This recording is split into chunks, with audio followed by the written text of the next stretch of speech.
কি বলছেন ওরা? আরে বুড়ি কেন এরকম করছে আমি তো সেটাই বুঝতে পারছি না। হ্যাঁ কি জানি, আমিও তো পরিষ্কার করে কিছু বুঝতে পারছি না। না না, পরিষ্কার না হওয়ার তো কিছু নেই। বুড়িমা নতুন করে সিঁদুর টিঁদুর পড়তে চাইছে না। না না, সিঁদুর পড়তে চাইছে কি চাইছে না সেটা তো পরের কথা কাকু।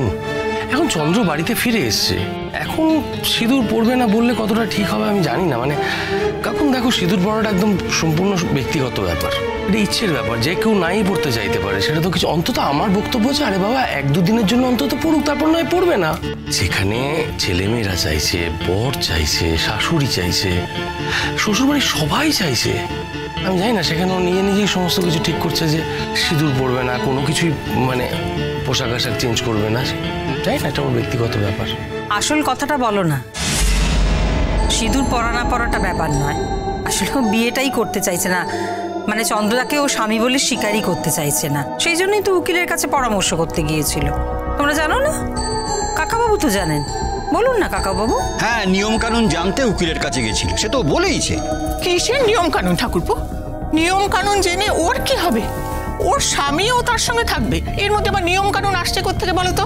বুঝতে আমিও পারছি না, নিয়ম কানুন জানবে মানে? এখন তো ওর হাজব্যান্ড ফিরে এসছে। নর্মালি কি হয়, একটা মানুষকে যদি 7 বছর পাওয়া না যায় তখন তাকে মৃত বলে ঘোষণা করা হয়, তখন সেটা আদালত থেকে করিয়ে আনতে হয়। ও কি সেটা করেছে? বুড়ি তো সেটা করেনি, তখন তোর মনে কোনো প্রশ্ন ছিল না। তাহলে এখন এই প্রশ্নগুলো কেন উঠছে? তোমরাই বলছো কেন প্রশ্ন উঠবে। আমি অবশ্য পরের মেয়ে, আমি কথাটা বললে আবার বেশি খারাপ লাগবে। না না, তুমি তো একটা অন্যদিকে ইঙ্গিত করছো মনে হচ্ছে। কি বলতে চাইছো বলো তো? আমি কোনো দিকে ইঙ্গিত করছি না মা। আর আমার কথা বাদ দিন না, প্রতিবেশীদের ইঙ্গিত, আশপাশের লোকেদের ইঙ্গিত, আত্মীয় স্বজনের ইঙ্গিত, এগুলো আপনারা সবাই মেনে নিতে পারবেন তো? আমি না হয় কোনো ইঙ্গিতই করছি না, কিন্তু কি জানেন তো, আমিও তো মেয়ের মা, আমার মেয়েরও বিয়ে দিতে হবে। এখন তার পিসির সম্বন্ধে যদি বাজারে এরকম কুৎসা রটে, তাহলে তো আমার মেয়ের বিয়েটাই হবে না, সেটা তো ভেঙে দেবে লোকে, তাই না? না, সব কথা বড্ড বাড়িয়ে বাড়িয়ে কথা বলো। এমন কি হয়েছে যে তোমার মেয়ের বিয়ে আটকে যাবে? কে কুৎসা করেছে ওকে নিয়ে? বুড়ি কি কুৎসা করেছে? কি কুৎসা করেছে বুড়ি? তুমি দেখছি তিলকে তাল করছো বৌমা, বরাবরই তাই। আমরা তো নিয়ে যাচ্ছি, তো আমরাই বোঝাবো, দরকার হলে শাসন করবো। স্বামী ফিরে এসেছে, তার সঙ্গে তো তার থাকা উচিত। দেখো দাদা, সবসময় না উচিত বলে কিছু হয় না। উচিতটা এক একজনের কাছে এক এক রকম হয়। তোমার কাছে যেটা উচিত অন্যের কাছে সেটা উচিত নাও হতে পারে, আবার তোমার কাছে যেটা উচিত নয় সেটা অন্যের কাছে উচিত হতে পারে। দেখো, এটা নিয়ে কিন্তু তুমি জাজমেন্টাল হতে পারো না।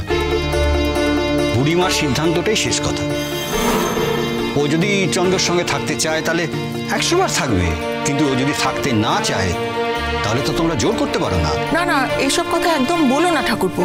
ও চন্দ্রের সঙ্গে থাকতে চাইবে নাই বা কেন, সেটাই তো একটা লাখ টাকার প্রশ্ন। ওকে বিয়ে দেওয়া হয়েছে তো থাকার জন্যে।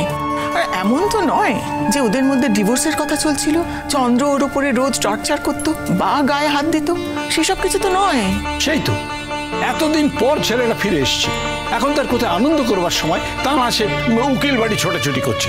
না না, এটা ঠিক হচ্ছে না। পিরু, তুই এটাকে একটু গুরুত্ব দে, এটাকে তুই প্রশ্রয় দিস না। চিরসখা সোম থেকে রবি প্রতিদিন রাত 9টায় স্টার জলসায় ও জিও হটস্টারে।